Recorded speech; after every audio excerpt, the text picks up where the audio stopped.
च महाप्राणदीपं शिवं शिवं भजे मञ्जुनाथं शिवं शिवं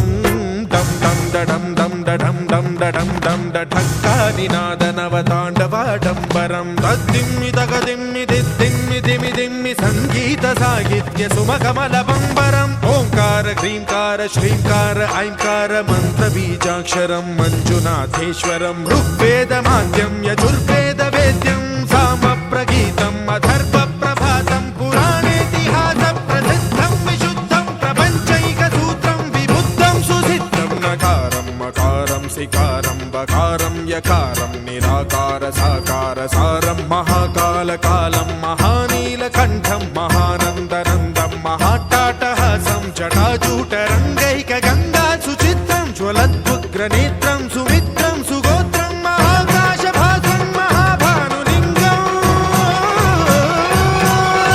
महाभद्रुवर्णं सुवर्णं प्रवर्णं सौराष्ट्रसुन्दरं सौमनाथेश्वरं श्रीशैलमन्दिरं श्रीमल्लिकार्जुनम् उज्जयिनीपुरमहाकाळेश्वरं वैद्यनाथेश्वरं महाभीमेश्वरम् अमरलिङ्गेश्वरं रामलिङ्गेश्वरं काशीविश्वेश्वरं परं कृष्णेश्वरं त्र्यम्बकाधीश्वरं नागलिङ्गेश्वरं श्रीकेदारलिङ्गेश्वरम् लिङ्गात्मकं ज्योतिलिङ्गात्मकं वायुलिङ्गात्मकम् आत्मलिङ्गात्मकम् अखिललिङ्गात्मकम् अग्निसोमात्मकम् अनादिम् अमेयम् अजेयम् अचिन्त्यम् अमोघम् अपूर्वम् अनन्तम् अखण्डम् अनादिम् अमेयम् अजेयम् अचिन्त्यम् अमोघम् अपूर्वम् अनन्तम् अखण्डम् धर्मस्थलक्षेत्रवरपरं ज्योतिम् धर्मस्थलक्षेत्रवरपरं ज्योतिम् धर्मस्थलक्षेत्रवरपरं ज्योतिम्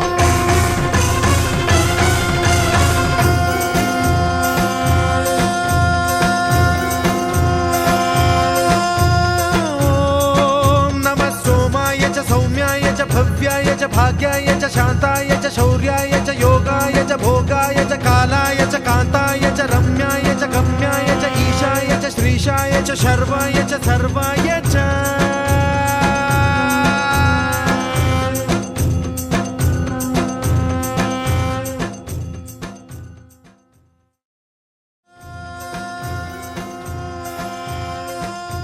ॐ नमः सोमाय च सौम्याय च भव्याय च भाग्याय च शान्ताय